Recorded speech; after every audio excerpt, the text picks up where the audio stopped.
is a presentation of SIRTOBA Media and COMI Media Incorporated.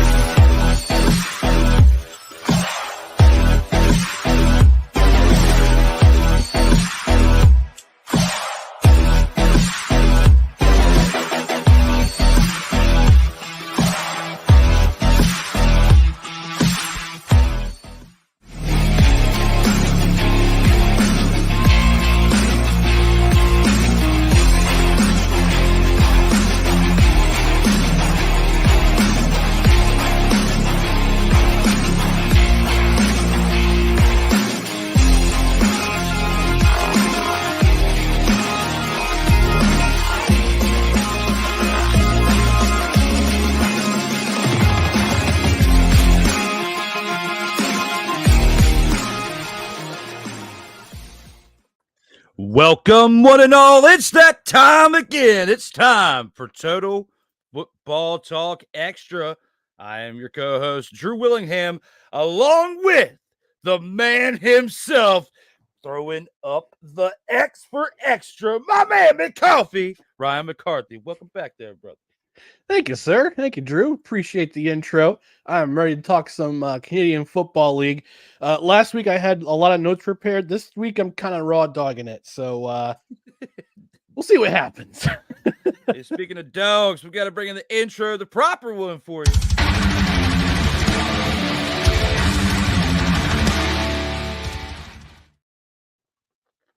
Getting down here.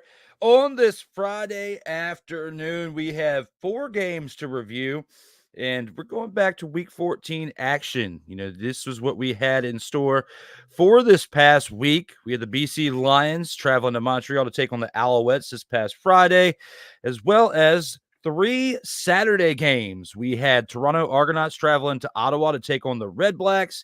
We had the Saskatchewan Roughriders traveling to Winnipeg to take on the Blue Bombers.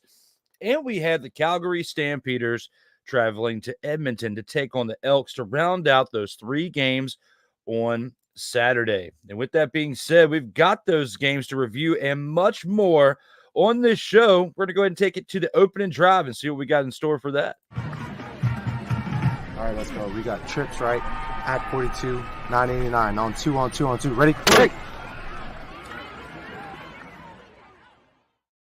Here with this opening drive, we're going to take it to the first game, and that one being that Friday 9-6 game.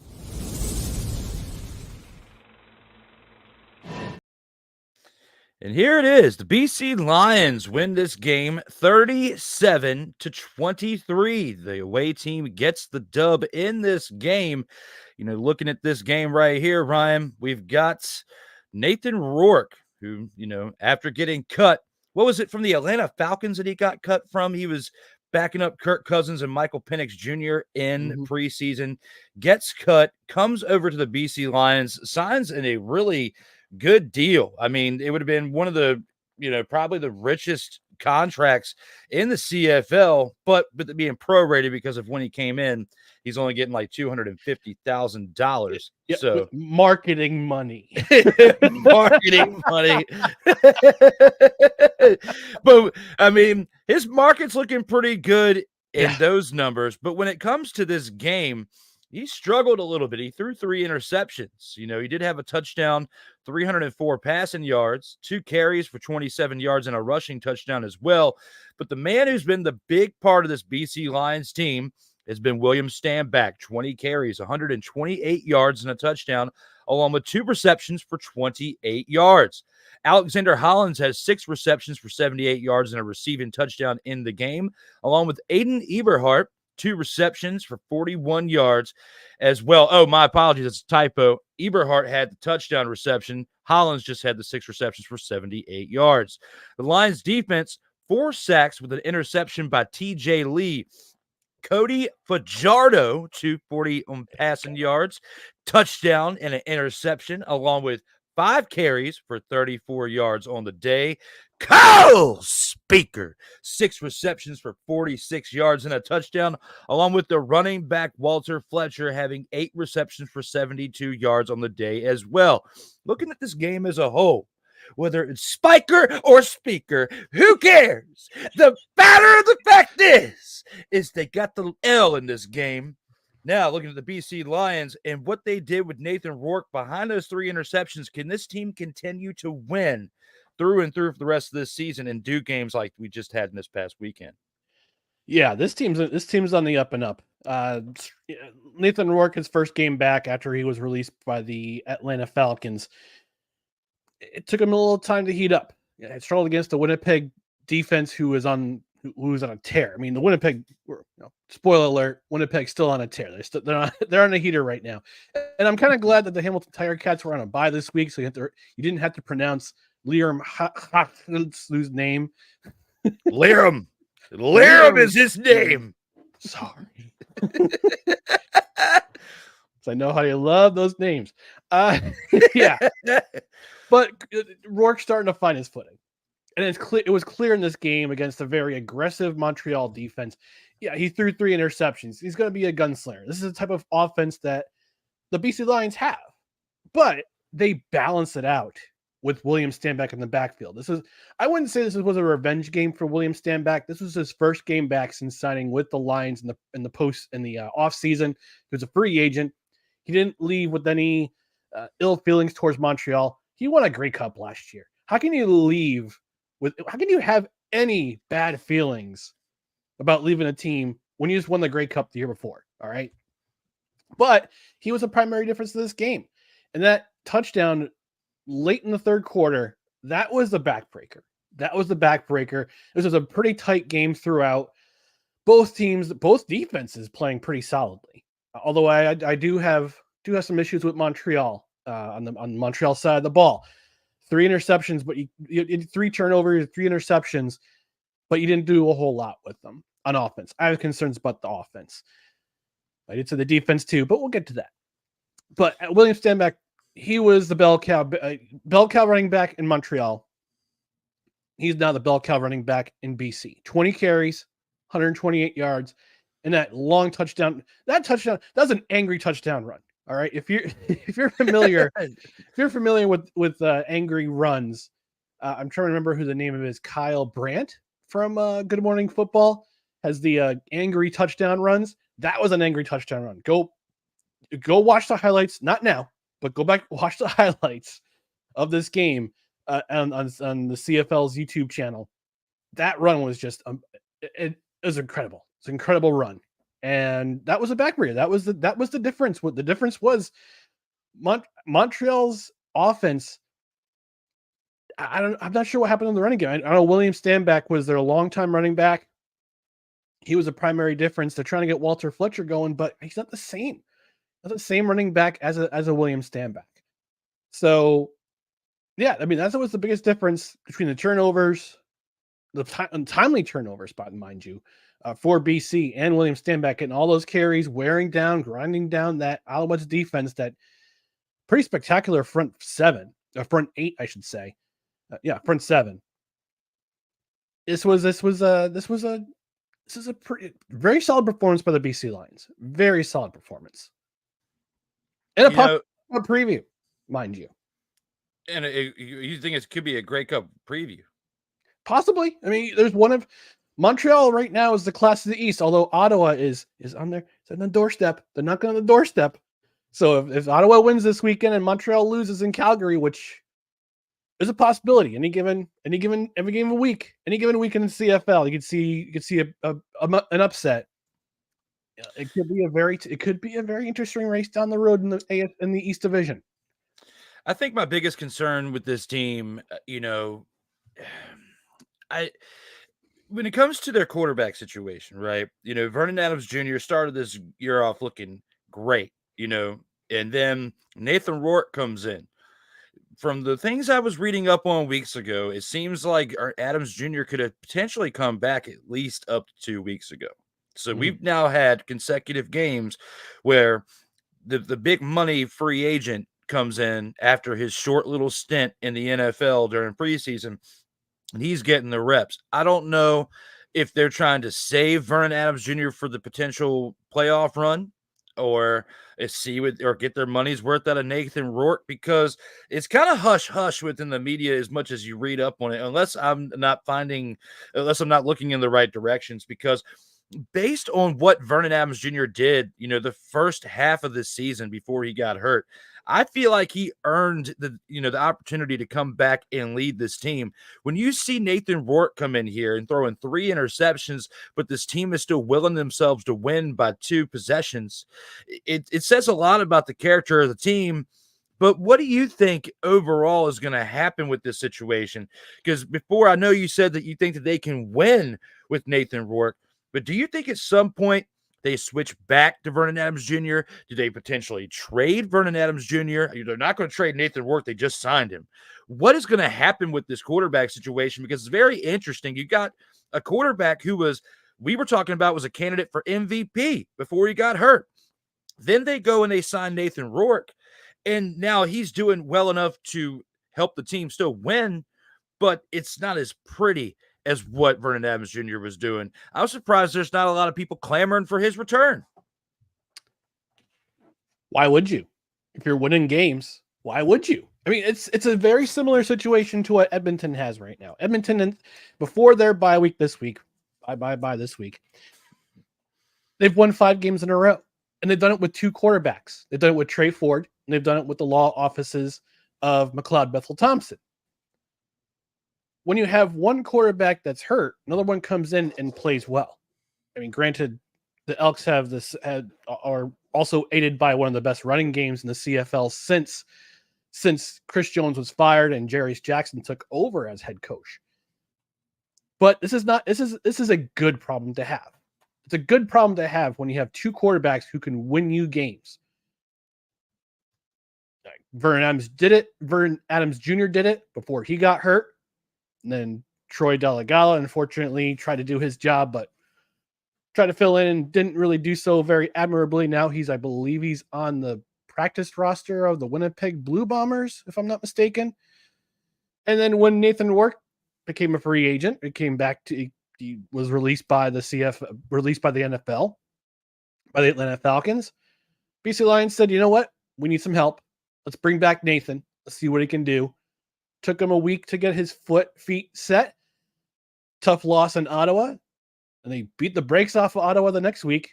And then they go travel back to the East Coast, play arguably the best team in the CFL, and they beat them at their home turf. So this is a good problem to have. This is not a bad problem. If they keep winning with Nathan Rourke, I mean, God bless you, Vernon Adams Jr. You're a talented quarterback, but it's similar to I'm bringing back a Canadian game. We're going to hockey now. You ride the best goalie. You ride the best players throughout the playoffs. You ride the goalie that's going to make the big stops in big situations. Same thing in football. You ride with the quarterback who is going to help you win games. And this right now, Nathan Rourke is helping the BC Lions win games. They're vying not only for a playoff spot, they're vying for a first round bye and possibly a trip to a home field advantage in the Grey Cup. Grey Cup's in Vancouver this year. So right now the owners are all in. They're all in trying to get many talented players to play for them as they can. And they bring in a talent like Nathan Rourke, who's won with them before. Let's just keep winning and see where it goes. I mean, I understand that, and yeah, I mean, we are closer towards the end of the season than we are, at the midway point at this point. So, I mean, I guess now you might as well just keep them and see what happens, because anything could happen next week. Something could happen with Nathan Rourke where he needs to sit down, and you got, a viable option to come in and still win. Taking it to the NFL, we saw what happened with the Dolphins last night, with Tua going down. Oh my gosh. And, it's really sad, but the fact that they don't have a real viable backup, or unless it's more so you compare it to the type of defense they were playing against, because the Bills' defense was absolutely on fire before that even happened. So looking at that, and then jumping over to the CFL, that could potentially be a situation that they jump into between now and the end of the season. And if they actually want a good opportunity to finish this out and make a run at the Grey Cup, maybe the 2 quarterback option is the right answer to have. And we'll see as the rest of this season goes on. But we do have plenty more games to cover in this Gridiron Scoop. Let's go ahead and move to the next one. Got to shout out to Cole Johnson for these awesome updated transitions for TFT XTRA that he snuck in there on us this week. I didn't even notice it until we got started today, but shout out to him. And with that being said, let's take it to our Saturday games.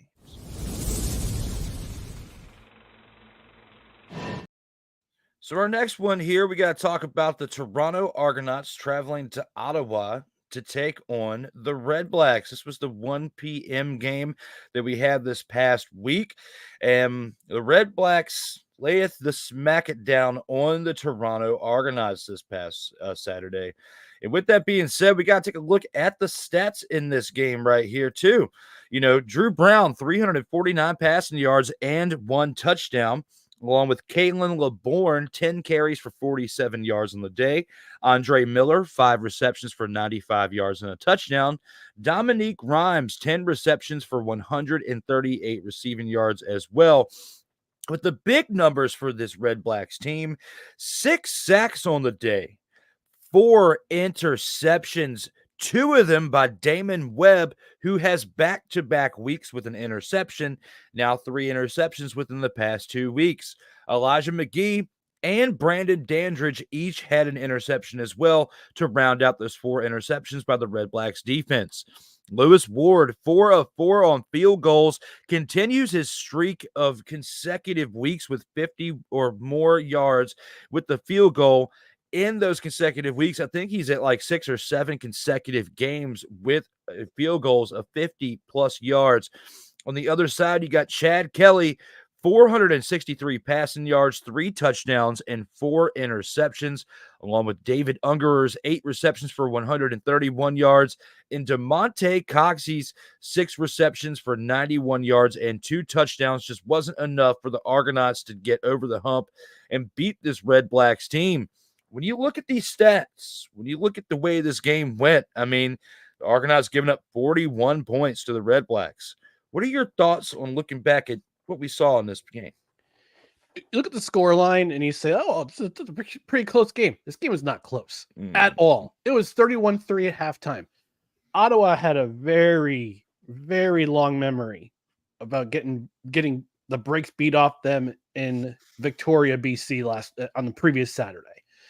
And they want to come out against the Toronto team that is, they're kind of middling right now, in the middle of the road in terms of their play. Came up a loss on Labor Day, trying to make the quick trip up the QE to the nation's capital, the Ottawa, Canada's nation's capital. But the Redblacks came out and they just straight up punched the Argonauts in the mouth. 3 interceptions in the first quarter. And one thing you forgot to mention about Damon Webb's 2 interceptions, pick sixes. They were both pick sixes. So this defense was just, after getting ultimately humiliated last week when they allowed 5 scores on the first 5 drives to BC and touchdown Pacific. They wanted to prove themselves to say that was a fluke. That was a fluke. And they did it. And they did it in the first quarter. It was 31-3 at halftime. The week before, it was 31-6 the other way around. So at one point, it's 41-10 in the third quarter. It's 41-10. And they're still slinging the rock. And the only reason why they didn't win by more is because of a fumble by Dominique Rhymes after a catch from a pass from Drew Brown, which he fumbles the ball right before he crosses the plane into the end zone. And that's the reason why it's 41-27 instead of 48-20.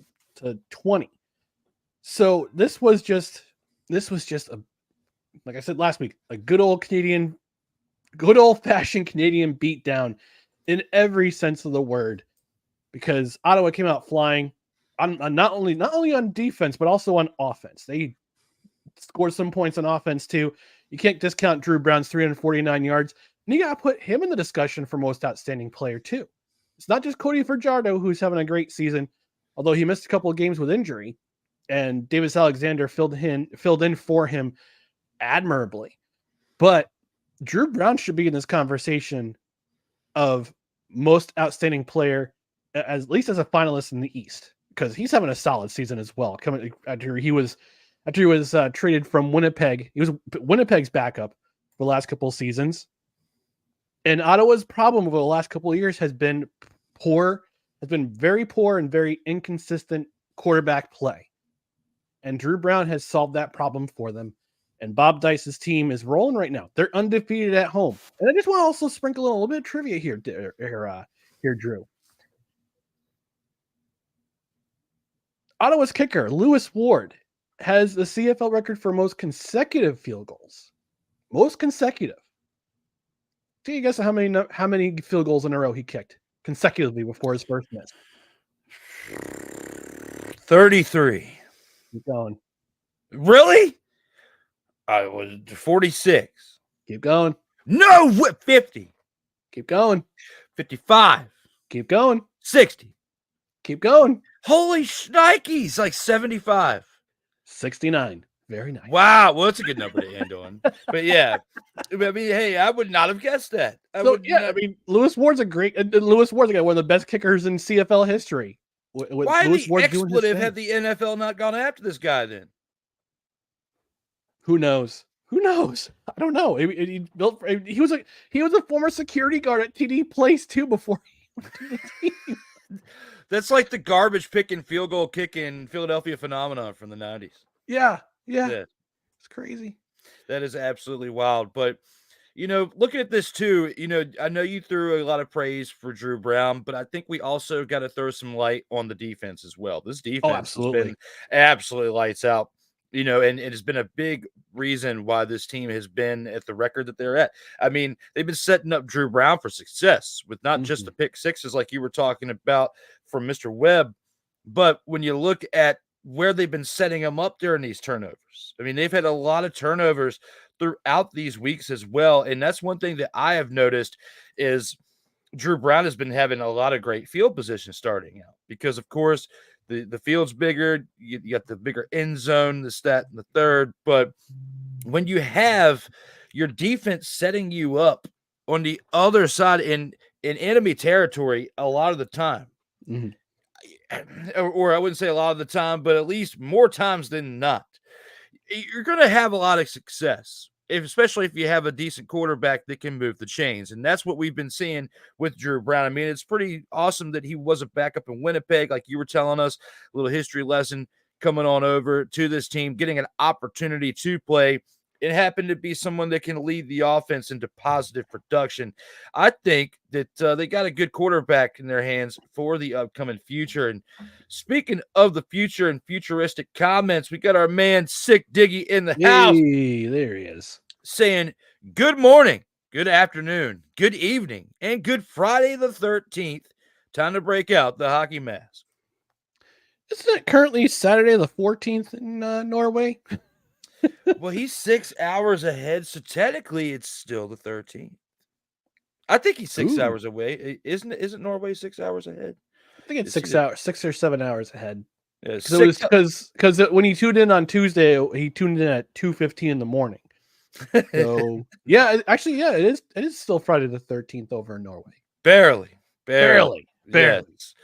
What would only make this better is if October had a Friday the 13th this year, but get to that at some point down the road.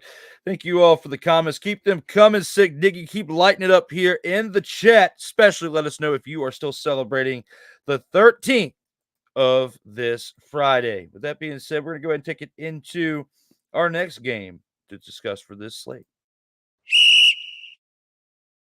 Now, when it comes to Saturday games, we did say that we had many to discuss this week, and we got to take you to the 4 p.m. game. We do have this nice transition where as we are talking, you can see this floating through the screen. Ooh. But at the same time, I just didn't extend it. I didn't make it longer. I should have, but Tom was That's definitely. what she said.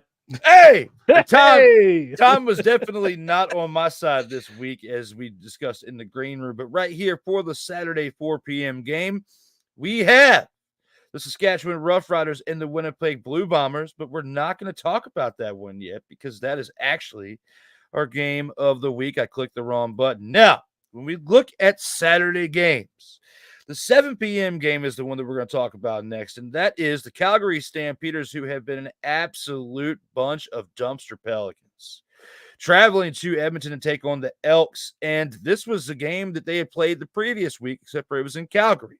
And this week, it's in Edmonton. And looking at what happened between these two teams then, you're not going to be surprised about what we have to tell you with what happened this week. McLeod Bethel-Thompson, 219 passing yards on the day with 2 touchdowns and an interception. Kevin Brown also adds 12 carries for 91 yards on the ground.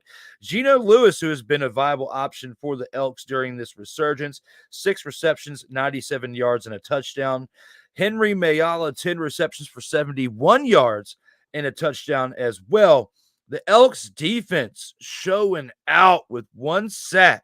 But the big stat line is 5 interceptions on the day. Devodrick Bynum has 2 interceptions in this game. He has 3 consecutive games with at least 1 interception. I believe he has 5 interceptions throughout this 3-game stretch, if I'm not mistaken. So it's either 3 or 4. It's either 4 or 5 interceptions within these 3 consecutive games. Luch, I think I butchered his name last week, and I'm going to do it again. Luchoy Purifoy has an interception, along with Kai Gray and Nick Anderson having an interception as well.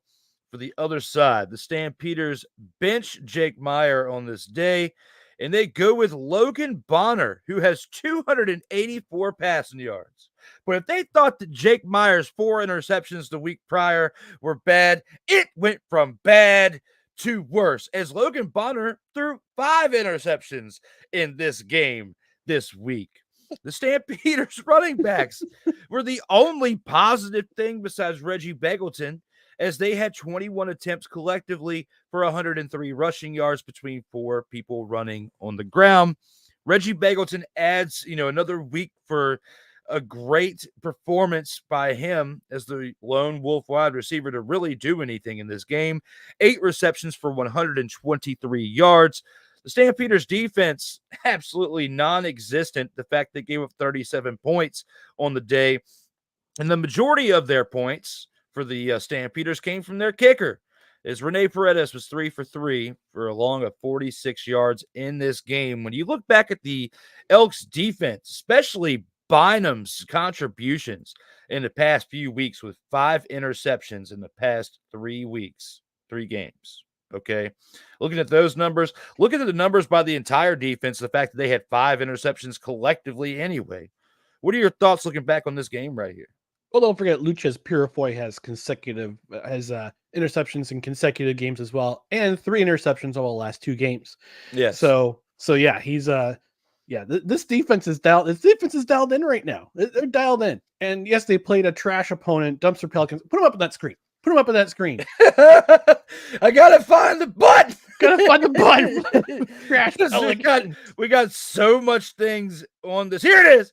Here are the dumpster pelicans. There's the offensive line. There's Mr. Bonner back there. I see him with the over by that plastic bag right there. There's Jake Mayer somewhere in there as well. I will say this. I will credit the Calgary defense for doing 2 things. Number 1, they did not allow almost 600 yards in total offense to the Edmonton Argonauts this week.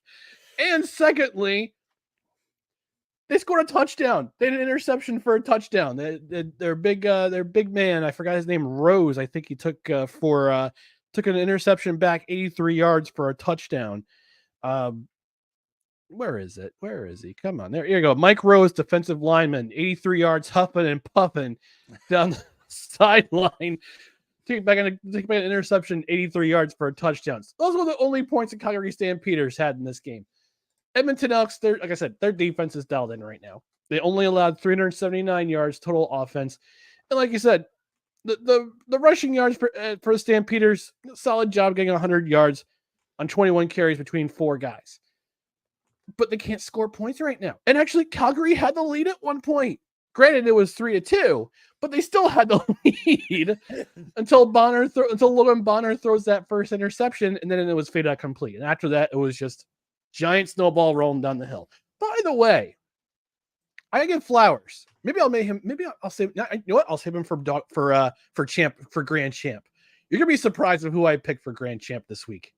It's gonna be I'm gonna give some love to the special teams. Let's put it that way. It's about time they get some, though. Oh, I've given special teams some love. I give him love back in week 2. That was a couple months ago, but still, granted. But yeah, look at this game, and we talked about in the first segment with the first game. We talked about having a good problem and having 2 capable quarterbacks. On that interception, McLeod Bethel-Thompson suffered an injury. He was done for the rest of the game. So Trey Ford came in. He cleaned up. He mopped up. He did mop up duty for the Elks, and he finished pretty solidly. The running game, it's still effective. All right. When you have an effective running game, all the quarterback has to do is play mistake-free football. And McLeod Bethel-Thompson, with the exception of that interception, has been playing pretty well since they really established the running game. But actually, both quarterbacks have played pretty solidly. So when you have an effective running game, you can limit your mistakes, but you've also got some pretty talented receivers, one of them being Geno Lewis. Talented guy, been following him since his days in Montreal and Alouette. Came over to the Elkamos a couple seasons ago. He hasn't had a quarterback to really throw to him, but now he's got not one but 2 quarterbacks who can sling the rock at him. So he's starting to get his Montreal vibes back, and that he's now reestablishing himself as one of the best receivers in the Canadian Football League, as evidenced by 6 receptions, 97 yards, and a touchdown this week. But I think that defense, if they continue to pressure the quarterback, if they continue to force turnovers, I think Edmonton has the chance to ride the wave and possibly grab a playoff spot. The West is wide open right now. Wide open between Winnipeg surging, BC getting their footing back. Unfortunately, your Roughriders have been on the struggle bus. They got a bye week to figure things out.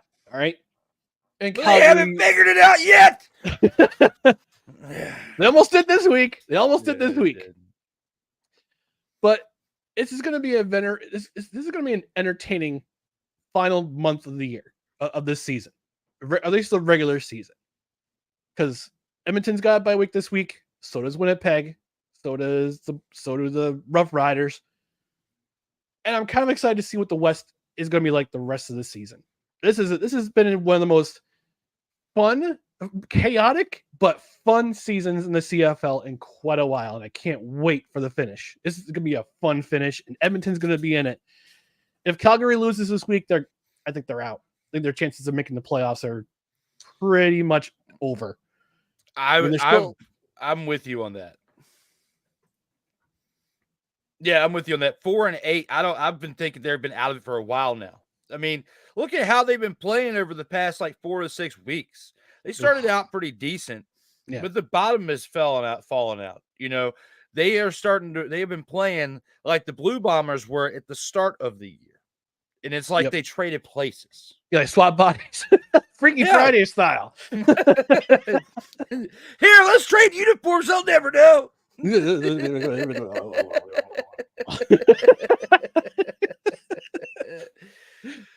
It's so sad to see, the Stampeders revert to where they have. I mean, we haven't really seen much change out of the Hamilton Tiger Cats, right? A team that in this past week, they're the ones that had the bye. So we actually had a break from watching that miserable team this past week. I mean, yes, we were excited when they got the 3 wins, but that's been the most excitement that team has had all year long. And 3 wins of excitement is not enough, especially when you've played 12 games overall in this season. Now, you talked about Purefoy. Yes, him and Bynum both last week had 2 interceptions apiece, and Bynum the week before that had an interception. So looking at this, can these two individuals, because they have been literally lights out for this team when it comes to the Elks, can they ride the wave of just these two individuals on defense? And can this defense be what carries them to a potential playoff spot that you're calling? Or will it rest on the shoulders of McLeod Bethel-Thompson? Well, we got to see how long McLeod Bethel-Thompson is out for. But Trey, like I said, Trey Ford is a very capable quarterback. He showed glimpses of brilliance last year, and he's shown it the same this year. But he got hurt. McLeod Bethel-Thompson comes back in. He's shining bright. Now he's hurt. Let's see what Trey Ford can do after MBT got hurt. It's a shame that their bye week is this week, because the last two games, at least the last two games, they've been leaving me wanting more. It's just has been a shame that they had to stop playing this week, because this wave that they're on, they're playing. Look, they've played pretty well over the course of the entire season. They just had some really bad luck in the first 3 weeks. Otherwise, if those 3 losses turn to W's, they're sitting in first place in the West right now. So this is a talented group. They just couldn't figure it out the first 3 weeks of the year. And then Chris Jones is fired. They bring in Jarius Jackson. They still have to figure things out. They got off to an 0-7 start. And now they're at 5-8. 5-8. Hang on. 5-8. Yeah, they're at 5-8. Yep. They've won 5 of their last 6 games, and they're riding this wave. So like I said, it sucks that they have a bye week now, because I want to see more. I want to see if they can complete this. Finish the story, Edmonton. Finish the story. The Edmonton Codys. Hey, he presented a special T-shirt to the Edmonton Oilers a couple weeks ago, so maybe they get that energy from the Oilers.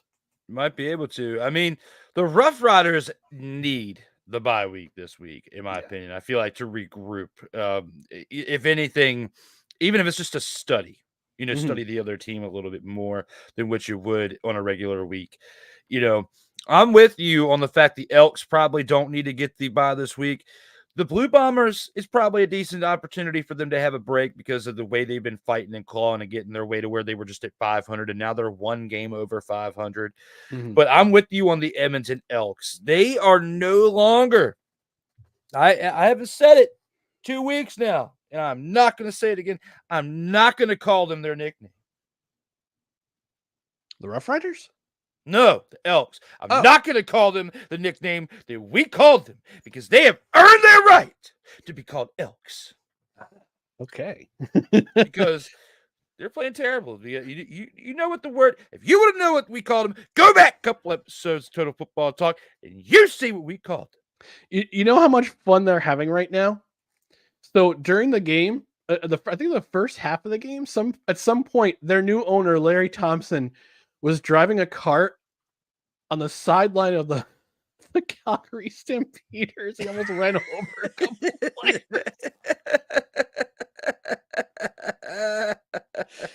And then the Elks ran over the Stampeders in the game. So fitting. Yeah, injure your own players. Come on, man. Wow. You're supposed to take care of them, not put them on the IR. As Ike jumps in, he is here watching with us. He is saying, "What's up, fellas? What's up, Ike? Glad to have you here in the house there, sir." Well, we now have to take it to what we like to call the Game of the Week. Game of the Week. Game of the Week is here, as we have to discuss what I was trying to discuss earlier out of place, but it still goes back to a Saturday game. It still goes back to what we were talking about, and we're going to talk about it right now.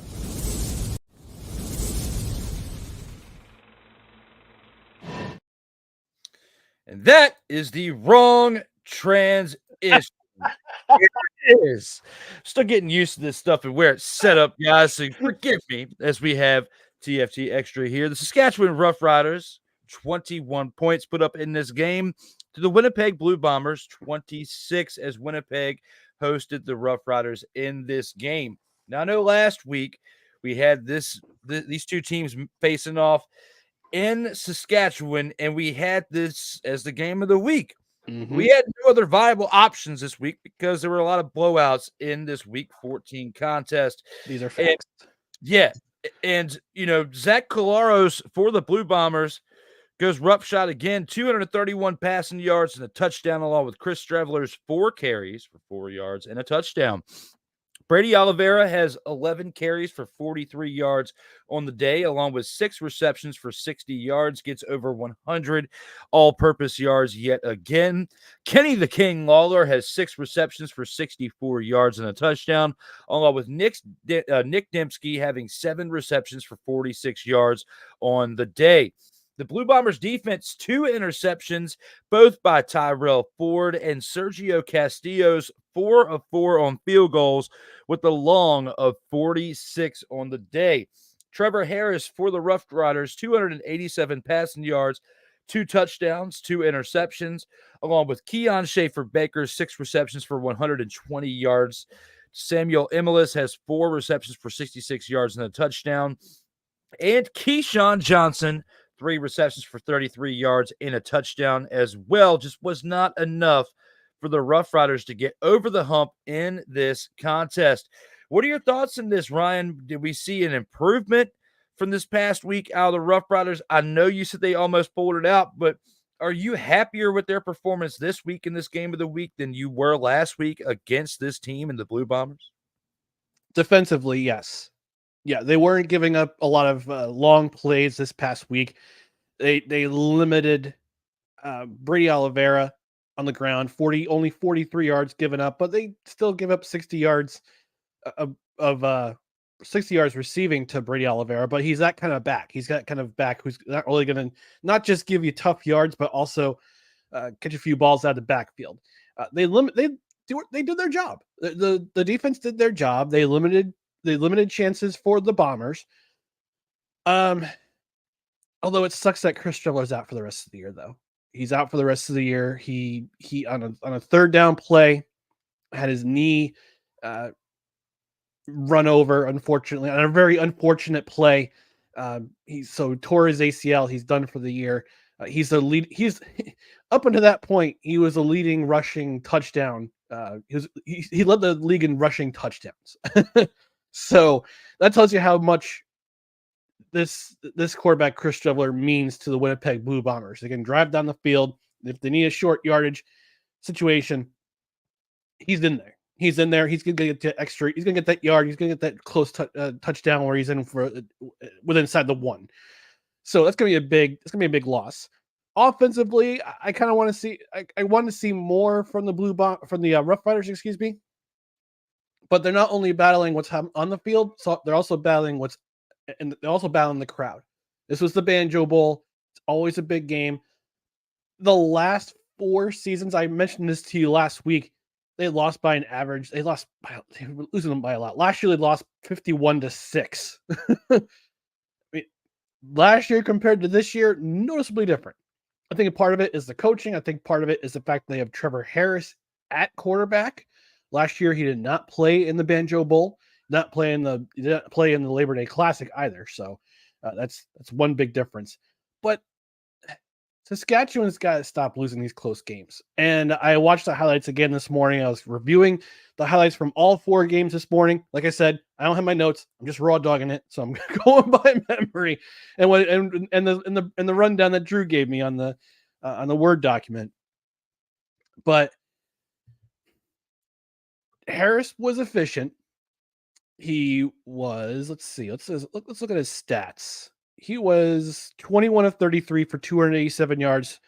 He bookended his interceptions. He had 1 in the first quarter, and he was trying to do the same thing as last week. He was trying to bring the Roughriders all the way back. They were only down 5. So if they score a touchdown, kick the extra point, they win by 2. Less than a minute left in the game, but that last pass he threw that landed in the hands of Tyrell Ford, that was floated.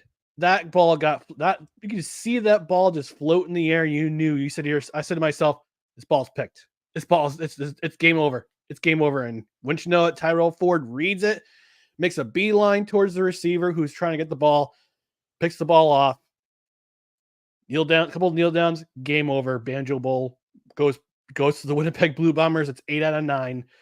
8 out of the 9 last Banjo Bowls have gone to the Winnipeg Blue Bombers, and I'm like I said, I've said it the last couple of weeks. I'm gonna say it again. The Roughriders keep messing them up. The Roughriders need AJ Willett back in their lineup sooner than later. I know he's got the hip injury, and I know he's in the 6-game IR. I have to look to see if he's practicing again or if he's doing some reps. They have a bye week this week, so he's got an extra week to heal. But hopefully he'll be back in the lineup sooner than later because he gives them an extra element, kind of similar to the Blue Bombers with Brady Oliveira, where he can get those tough yards, A, and B, he can catch some balls out of the backfield, get you some extra yardage. You don't have to always lean on your receivers. But I think Saskatchewan, noticeably on defense, played a lot better, a lot more inspired than last week. They just couldn't do enough on offense to get the win.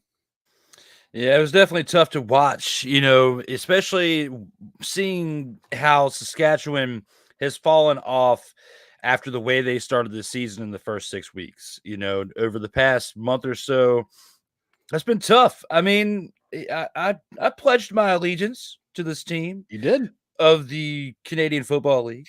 Now, I'm not saying an actual, we're not up here doing this today. But what I am doing is I am telling you that the Saskatchewan Roughriders are a team that I was pulling for. Jerseys, your uniforms, the name, the Roughriders. Now, the defense is doing a lot better.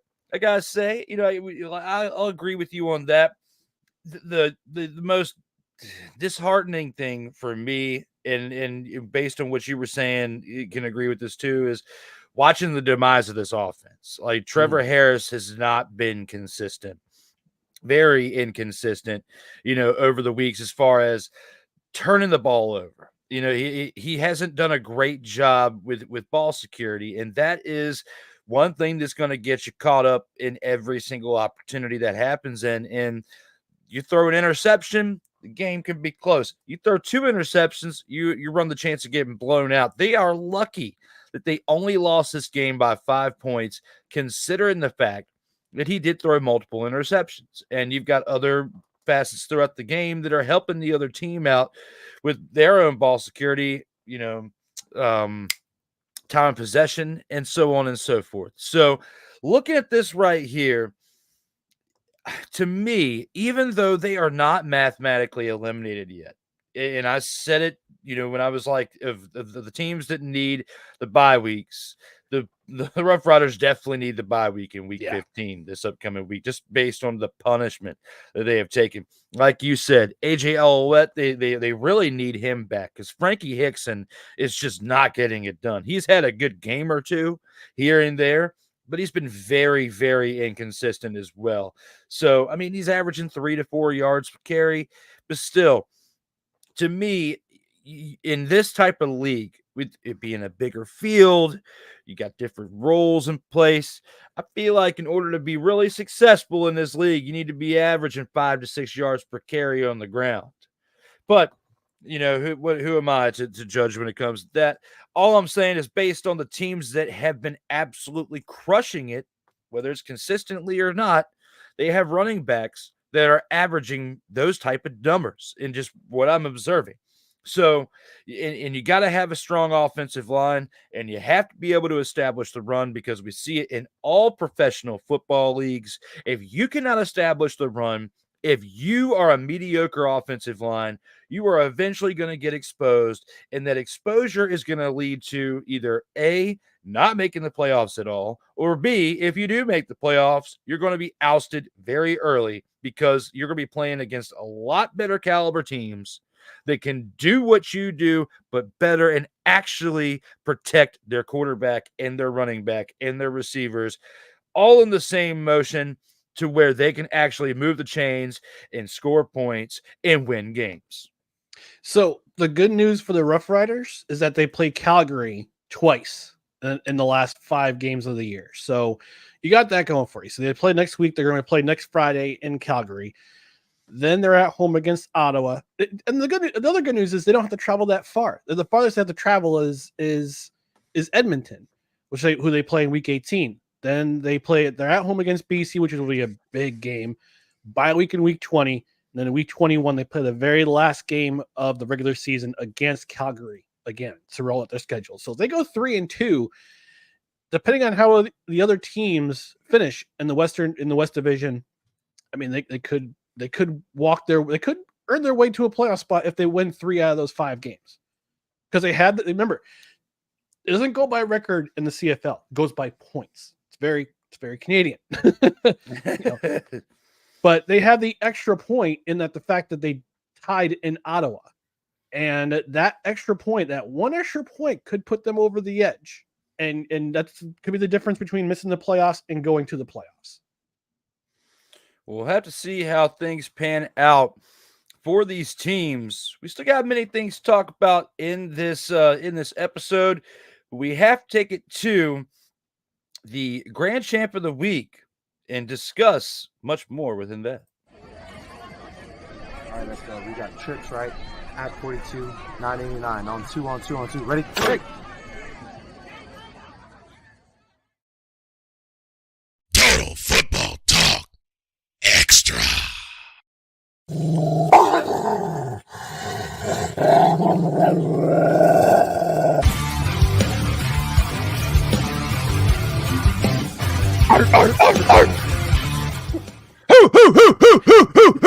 We are back for the Grand Champ of the Week. It is time to talk the Dog of the Week as well. With that being said, let's take it to Ryan to see what he has to say for his. So I give you a little tease. Give you a little bit of a tease for my Dog of the Week for this week's Grand Champ. I'm going to throw some love towards special teams this week. I'm going to throw some love towards Edmonton Elks punter Jake Julian. Look what he did on the team. Look what he did. All right. Jake Julian, 8 punts for an average. His average punt was 59.3 yards per kick. And he accounted for 2 singles in this game that put again the first two points of the game, thanks to Jake Julian. Jake Julian has an awesome leg. And I'm surprised that nobody in the NFL is looking north. They need a punter. All right. We've seen success stories from Canada from the CFL over to the NFL. John Ryan, Saskatchewan Roughriders punter in the early 2000s, goes to Seattle. He's part of the Super Bowl winning. He's part of the Super Bowl winning team in Super Bowl 43, the New York one, for the Seattle Seahawks. He also went to the next year the Super Bowl as well. So NFL teams, if you need a punter, if your punter's injured, look north. Look at Jake Julian. Look at the numbers he's putting up. It's worth mentioning one more time. 8 punts. Average punt, 59.3 yards. And he was a difference maker in this game. He was a difference maker in the Labor Day game. So my Grand Champ this week is a punter. Because yes, punters are people too. Jake Julian, Edmonton Elks.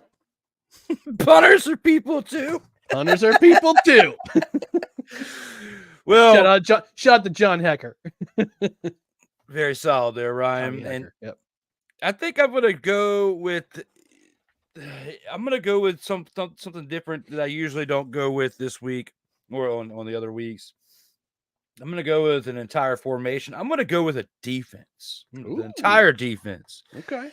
And I think this week I got to go with the Ottawa Redblacks defense. Nice. Look at what they did. 6 sacks on the day with 4 interceptions as well. I mean, I know looking at the Elks defense, they had 5 interceptions. It was great. But you got multiple people on that team or within that category that have done this for consecutive weeks. And I don't want to say I'm taking it for granted, but in this case, I will a little bit because I want to shift my attention over to the Redblacks, because looking at what they did, not only the 4 interceptions, but to get the 6 sacks on top of that, to be able to put the pressure on that offensive line or the opposing offensive line and get to the quarterback a total of not 1, but 6 times. Come on, guys. I know with the other team, with the Elks, you had 5 interceptions and a sack, but I just feel like it kind of offsets it when you have 5 other sacks and then you have 1 less interception. To me, I have to look at the Redblacks and what they did on defense. We put a lot of praise on Drew Brown, but it just like when Ryan was talking about Drew Brown and we kind of switched gears when we were talking about this earlier in the opening drive, I had to throw light on the defense because without the defense and setting them up for the drives that they had on offense, who's to say they wouldn't have had the success that they did? Plus, like Ryan said, 2 of those interceptions were pick sixes. So, looking at this right here, for this right here and now, at this Redblacks defense, Damon Webb, 2 interceptions on that day for the 4 interceptions by that team, along with Elijah McGee and Brandon Dandridge. Those individuals right there, tallying up the 4, make a big difference at why the defense did what they did on that day. Solid dogs. I appreciate it. And speaking of dogs, we got to go from dogs to snowflakes. Let's go ahead and give our snowflake of the week.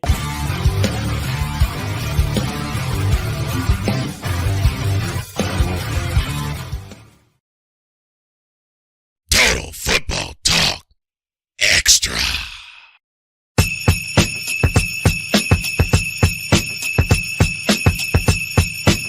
Oh, yeah! It's that time for the snowflake of the week. And for his choice of the snowflake of the week, we send it over to McCarthy. That gives me Christmas and Hollis vibes, that intro.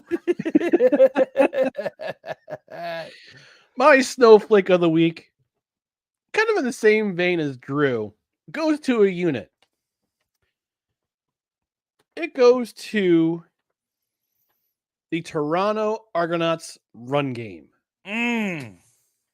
Atrocious. Usually this has been one of their stronger units this year on offense. I mean, they lean on the run game while Chad Kelly was serving his 6-game suspension to start off the year.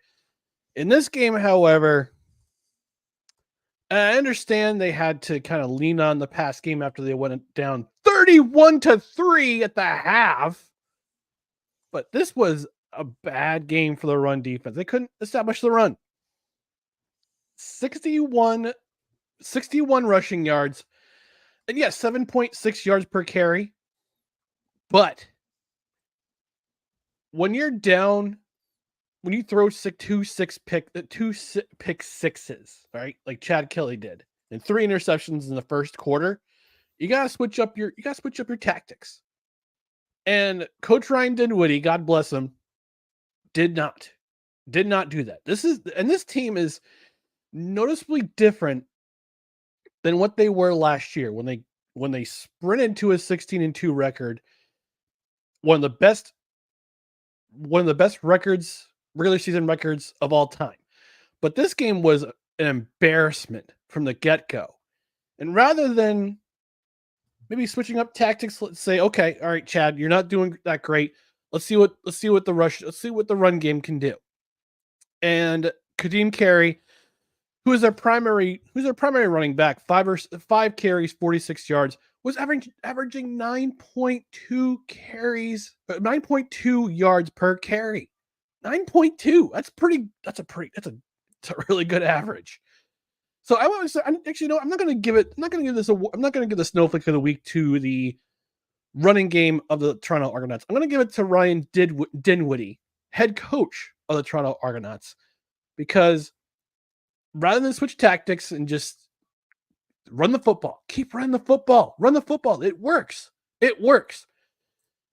You gave your number 1 running back, who's one of the leading rushers in the CFL right now, only 5 carries. 5. And I know you fell behind very early based on what Chad Kelly gave you, which was 2 pick sixes and 3 interceptions in the first quarter alone. But rather than switch tactics and go to the run and grind down the clock and try to eat that elephant one bite at a time. You went to the tune of 56 pass attempts. So, Snowflake of the Week, Ryan Dinwiddie, head coach of the Toronto Argonauts. The coaching in this game was an F. An F, especially on the offensive side of the ball. That was a failure. Yeah, I'm not going to disagree with that at all. That was a really great choice for Snowflake of the Week, my man. And I think with mine, it's tough because I want to give it to the quarterback. And you know what? I think I will. Just because you have an opportunity to come in this game, fill in for the shoes for somebody who did an absolute terrible job the week prior. I'm talking about Calgary Stampeders quarterback Logan Bonner. You not only threw 1, but you threw 2, 3, 4. You threw 5. Fifth. Yes, Cole Johnson. 5 interceptions. Like an absolute dumpster pelican. That is what you did, Logan Bonner. You had an opportunity to not end up on this list, but you are the tallest beak of the one in the far right corner. I see him. Jake Meyer and you combined within the previous 2 weeks have combined for 9 interceptions in 2 games. Oh, 9 times. Meyer with 4, you with 5. Now, you could spin this on the coaching. You can spin this on the offensive coordinator, however you want to do it for this Calgary Stampeders team, because they have actually literally fallen off the face of the earth over the past month or so and have now fallen to a 4-8 record. But for me, the backup quarterback has the entire season to prepare pretty much when you are the backup and watching somebody out there do a terrible job. You are the one who's supposed to show up and shell out in practice, which is what you did, to the point to where you got the opportunity to take over the starting gig for the Calgary Stampeders and kind of give a breath of fresh air to this team. Like Ryan said, he feels like if they lost this upcoming week, that it's over for them. But I feel like the fact they just lost this past week and the previous week and having 2 quarterbacks to combine for 9 interceptions in the past 2 games, I feel like the Calgary Stampeders season is already over. And I feel like they know it. And it's sad. And that's why, because they're just going to roll over, I'm going to have to give the Snowflake of the Week to one of them. And I'm going to have to give it to their leader of the past week, especially their leader on offense. And that being Logan Bonner. Not gonna disagree with you. And there's obviously there's problems in Calgary, especially on the offensive side of the ball, from the weak pass protection to the quarterback play. And it's been noticeable all season long. Because like I said last week, Jake Meyer is the Dr. Jekyll and Mr. Hyde of CFL quarterbacks. Either he plays absolutely lights out or he is just terrible. And this week has been more this year, 2024, he's been more Mr. Hyde than Dr. Jekyll. So, yeah, I mean, and even when things change, even when Dave Dickinson said, "All right, Logan, we're going to you," still goes out and look, he played solidly. He played solidly until he threw that first interception, and then it was just downhill from there. So, yeah, but I don't disagree with you. There he is, front row of the dumpster Pelicans. Well, it's going to be interesting to see how things pan out for this team this year, or for the rest of this year, especially at that quarterback position, because it has been absolutely terrible to watch. With that being said, we're going to go ahead and take this into the 2-minute drill.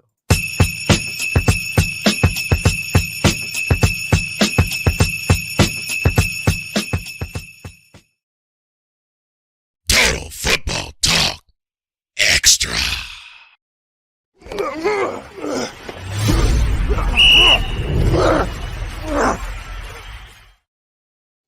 And here with the 2-minute drill, we've got 3 games to only preview for this upcoming week. And we're going to start it off with the Friday matchup that we have to talk about, and that is actually tonight, Friday the 13th. Toronto Argonauts, who are 6-6, travel to BC to take on the Lions. Lions doing what they do. How do you feel about this one when it comes to the Toronto Argonauts there, Ryan McCarthy? 6-6, taking on the 7-6 team on the road. It is today at 10 o'clock p.m. Eastern time. What are your thoughts when it comes to this game right here? Based on last week's performances, I don't have much faith in the Toronto Argonauts unless they can reestablish the ground game, which BC, give them full credit. They limited the Montreal Alouettes run game last week. I mean, Montreal doesn't really have much of a run game this year because they lost William Stanback, who is now part of the BC Lions. But Toronto's going to get done. They got to get things going on the ground. I'm hoping Coach Ryan Dinwiddie learned from last week. And like Chad Kelly, and this is going to be a duel of two quarterbacks who were, listen, Chad Kelly, breakout season last year. Season before, Nathan Rourke, 2022, was the breakout quarterback in that circumstance. They've never faced each other. This is going to be a fun game. Unfortunately, it's a 10 o'clock game, so I don't know if I'll be up to watch that game. I'll do my best. But this is going to be a fun game. This could be a shootout. This could be a shootout game, especially with two quarterbacks who can sling the rock. But I think it's going to come down to who can establish the run better. In my mind, the BC Lions are the team that can certainly run the ball better. They can also get to the quarterback better than Toronto. Toronto's got a decent pass rush too. Don't get me wrong. But BC's is improving. I think BC's going to be inspired. And now that they have their quarterback situation kind of settled for the moment, and they have two capable quarterbacks. One right now is just kind of getting the job done. I think they're poised, and this could be a nice catapult launch to try to move forward towards the Grey Cup. Again, they Vancouver hosts it this year.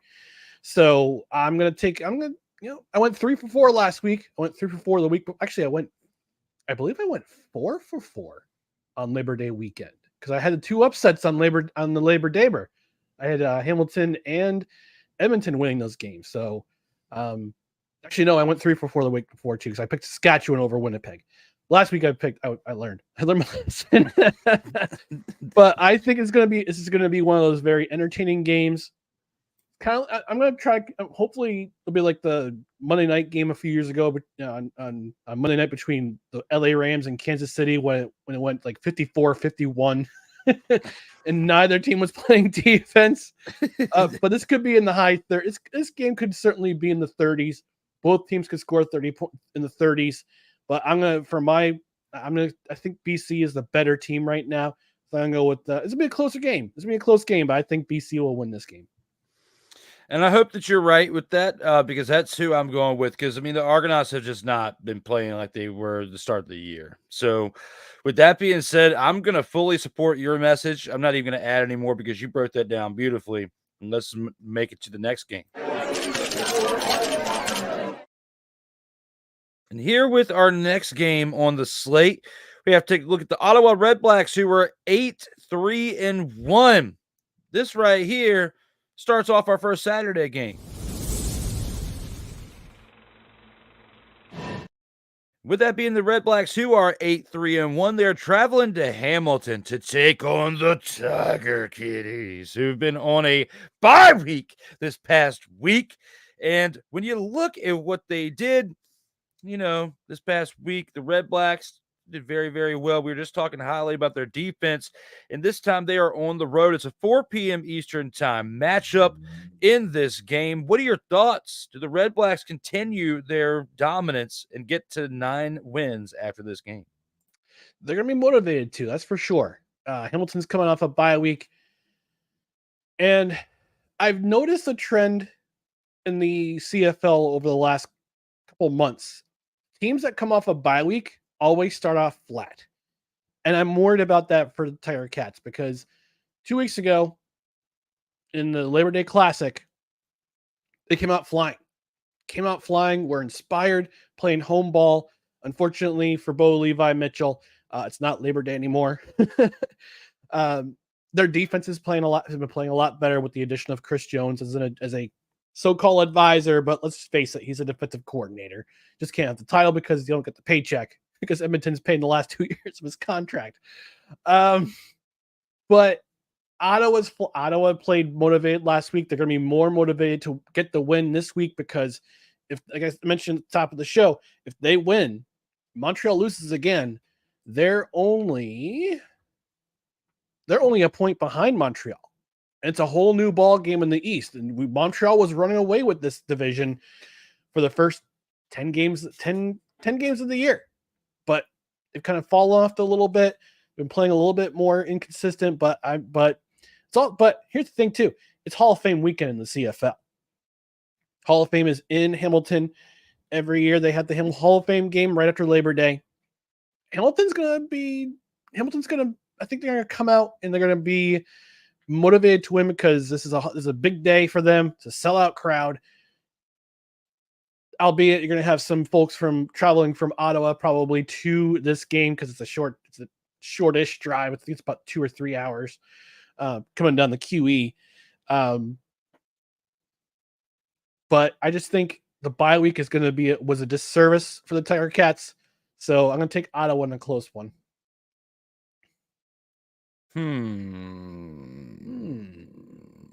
I'm not going to disagree with this either. I'm going to go with the Redblacks as well, especially when you look at how the defense, has been playing, not just this past week, but for probably the past month or so. I mean, this defense has been heating up. Where Drew Brown has had a really good year overall, and you were talking about him and your thoughts and him being potentially in the MVP, conversation.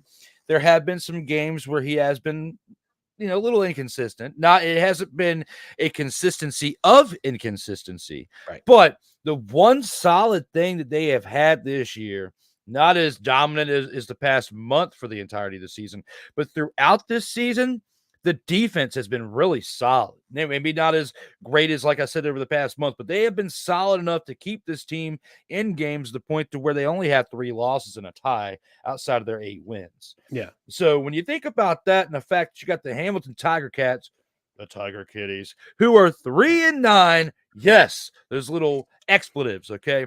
When you look at those little expletives and you look at what they've done, I can't sit here and say they have a really good chance at beating the Redblacks. I just don't see it. I've got to go with the Redblacks team, and that is who I'm going to go with in this matchup. And now we have one more game. This is another Saturday game that we will review, and we have to talk about the Montreal Alouettes, who are 10-2, traveling to Calgary to take on the Stampeders.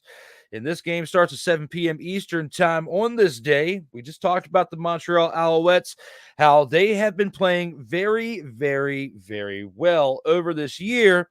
However, you look at their last game that they played in, that was the BC Lions, and they played at home just a week ago from today, and they struggled in that contest.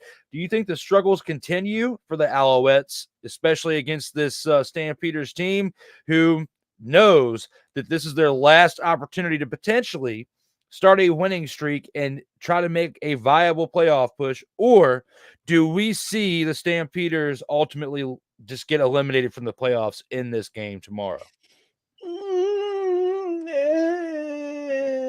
No. I'm looking at the Montreal Alouettes schedule. The last time their last loss prior to this past week was in week 6 when they got absolutely trounced by the Toronto Argonauts at home. That was the game that Cody Fajardo went out with an injury. The following week, then they have a bye week. Then they play Saskatchewan and they win in a comeback. And then they went on a bit of a roll against 2 games against Hamilton. They beat Saskatchewan again. They beat Edmonton. So I want to see how they react to a loss and then having to travel. Granted, it's against the Calgary squad that's been really bad on both sides of the ball the last 2 weeks. I don't see I think I also got to note that Cody Fajardo has had some struggles since he came back from injury. Davis Alexander played really, really well as his backup. And when he came back, he had struggles against the Edmonton Elks at home. They wound up winning that game, barely winning that game. And then the week after, or actually, yeah, the week or the game after another bye week, they come back and they played flat against. I don't say they played flat. They had a good first half, but then they played flat the rest of the way, and they just couldn't recover after a fumble, and then William Stanback shoving it down their throats, shoving the ball down their throats the rest of the way. But I think this is a nice bounce back opportunity against a lesser opponent. I mean, Calgary's 4-2 at home at McMahon Stadium, but they've lost their last 2 games at home. And I just don't think there's a way back right now for Calgary. Stranger things have happened. It's a week-to-week basis. Any team can win any week. But for me, Montreal is just a stronger team. I think they're going to be very angry on the outset, and they're going to be playing a lesser quality opponent. And I think they win this one. I'm not going to say it's a blowout, but this is going to be a very different Montreal team than what we saw last week at home against Vancouver or BC, excuse me. I'm agreeing with you as well, especially with watching the way that this Calgary Stampeders team has performed on offense. The fact that we just talked about that they've thrown 9 interceptions in 2 weeks between 2 different quarterbacks. I cannot sit up here and point that out anymore and say that they're going to win this game based on that stat line alone. They have been struggling for quite some time. This team is going to lose. They're going to get mathematically eliminated from the playoffs, and we're going to hopefully see a rebuild within this team at some point over the offseason. What makes it really tough is when you have a lot of players who are in the CFL trying to make their way on the bigger stage in the NFL. It wasn't until within the past week to 2 weeks that we really saw players who had been playing within the preseason in the NFL coming down to the final roster cuts, getting cut, and then we're seeing them start to play like the Nathan Rourkes for like the Lions and other players as well throughout other teams. You look at Tua Tagovailoa's brother, who's playing within the league as well, doing the same thing. I think he's with the Elks, if I remember right. He might be with a different team. Hamilton. Yeah, okay. Talia Tagovailoa is with Hamilton. He played last week. Yeah, because he had a rushing touchdown. We were talking about that. So, looking at these different players who have opportunities within the NFL, and then they're coming into the CFL, and it's like it's hard to plug and play, but at least in Nathan Rourke's case for the BC Lions, it is working out. And when it comes to this team right here, the Montreal Alouettes and the Stampeders, and you're trying to bring in other people. Logan Bonner, I don't care if he was playing in the preseason somewhere. We see why he got cut if that's the case, because 5 interceptions in a game. If he does that against the Montreal Alouettes, it's going to be an even bigger blowout than what we saw in this previous week. And the game was relatively close when you think about the fact that he threw 5 interceptions this past week. It is not going to be that way against the Alouettes. I fully support your message, and I'm going to agree with you on all 3 games this week. One more point. Montreal forced 3 interceptions on Nathan Rourke last week. Don't forget about that. And they're +6 on turnover ratio. They have 12 interceptions this year. They have recovered 8 fumbles. So they have 20 turnovers. They have for their team, they've given up 14. They have 8 interceptions and 6 fumbles lost. So the Montreal Alouettes secondary, they're ball hawks. They're going to be looking for the ball from whoever's going to be in the backfield, whether it be Jake Mayer or Logan Bonner. They're going to be looking for that ball to be thrown in the direction. And but here's the one thing though. The one factor that could be brought in, Marc-Antoine Ducroix, their safety, their brilliant safety, he might be out this week with a head injury. So that might be a factor, but I just don't see Montreal losing this game.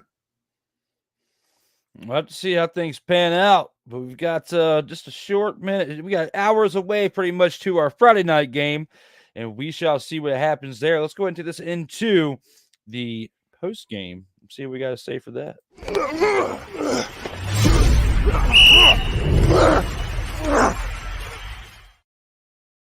Total Football Talk Extra. As long as it's one. It's great. I love it. I hope it actually is recording.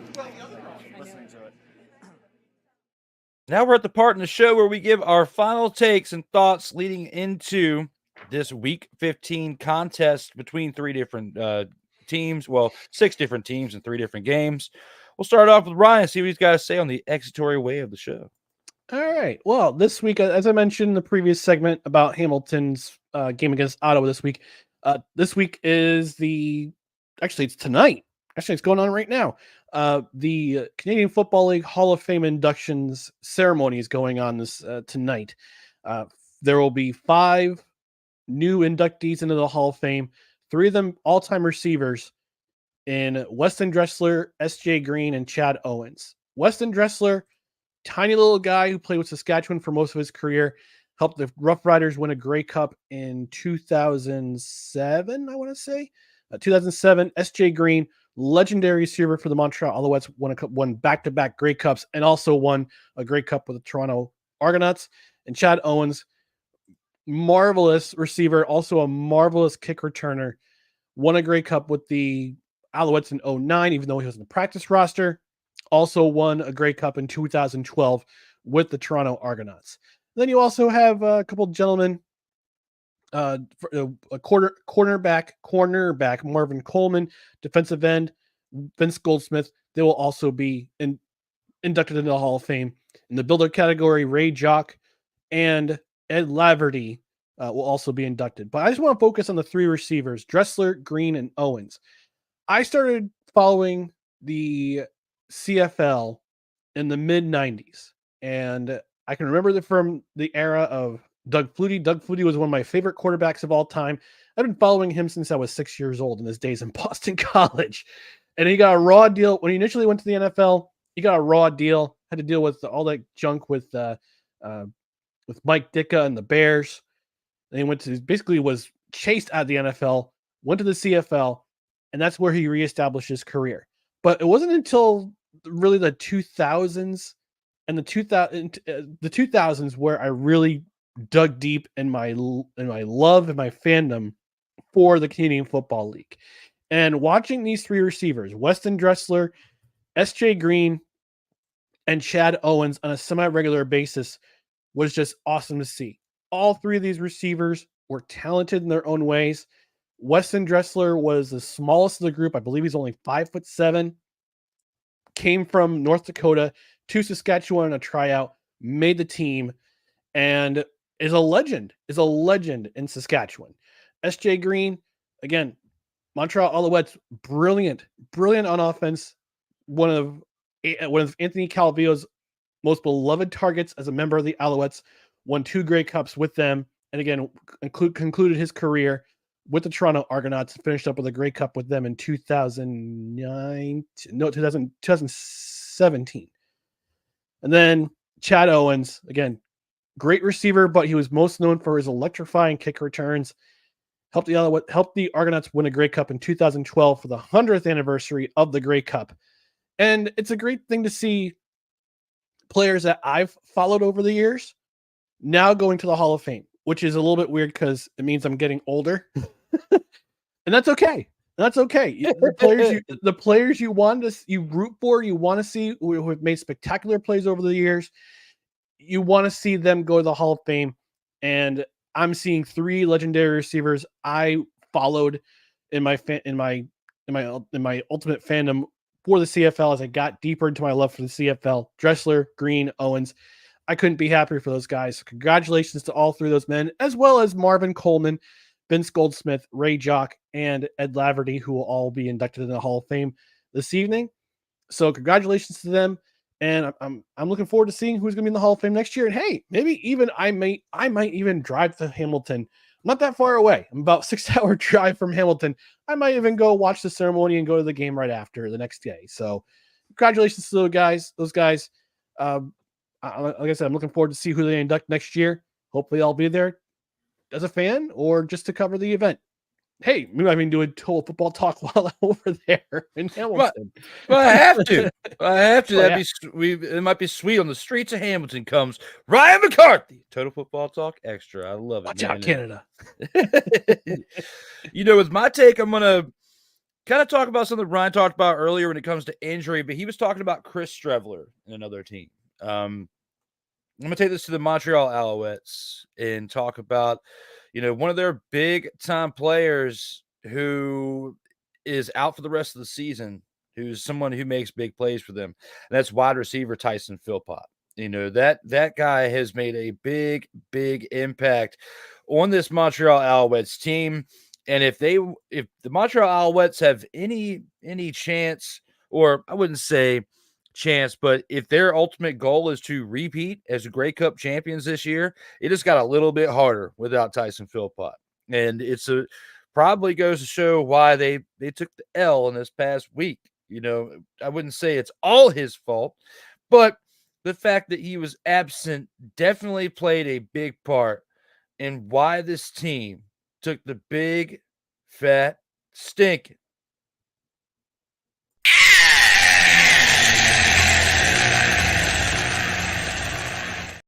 Sorry for the delay in clicking the button. We are later into the show. But my point with this is it's really tough to see any team out there take any type of loss when it comes to injury, especially players that make a big impact on the production of your points that you score. And Tyson Philpott is one that we have discussed for a good portion of this season, that being the CFL season, as someone who has contributed towards success for this team.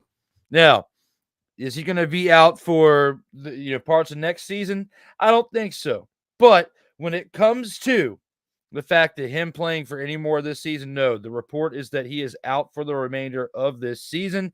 To me, I feel like this definitely throws a big wrench into the fact that they were trying to repeat as champions. And unless they can find somebody out there with wide receiver talents like they have found in quarterbacks for other teams, like the Lions with Nathan Rourke, or the Argonauts and Chad Kelly, I don't think that this team has any chance of repeating as Grey Cup champions. And Ryan McCarthy could probably correct me for a second if he feels like I am wrong, but that's just how I feel. This is big news for the Alouettes, and I'm not going to rest until we see otherwise. So, yeah, you actually made a great point. I did look up the news, and yes, he did. Tyson Philpott did post to his Instagram account yesterday he would not return until 2025. It's a double whammy because Austin Mack went to the 6-game IR before last week's game, so he could be activated from that IR from any time. A point of correction for myself: Weston Dressler was on the 2013 team, Saskatchewan Roughriders team that won the Grey Cup in Regina, in the last Grey Cup that was hosted at Old Taylor Field. So. But yeah, so there's one to offer that correction.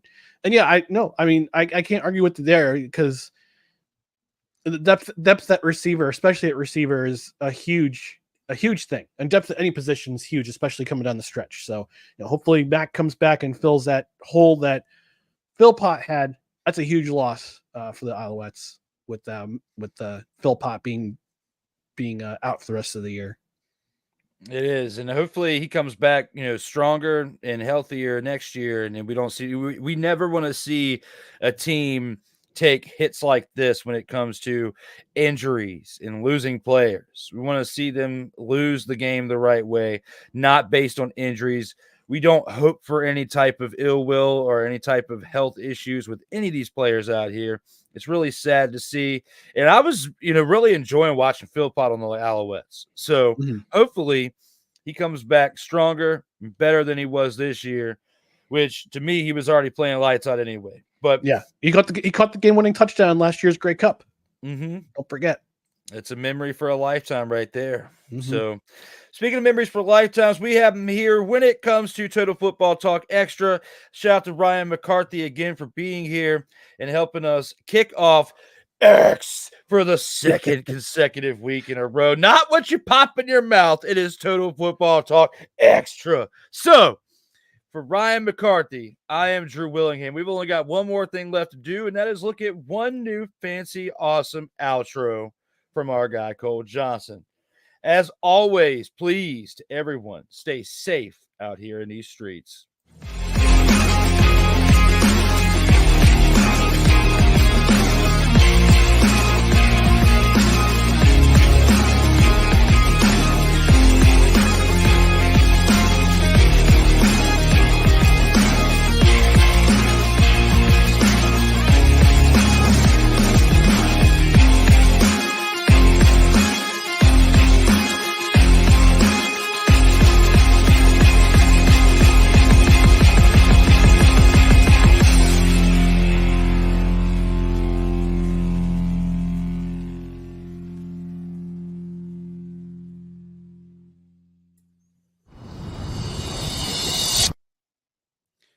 You don't have to go home,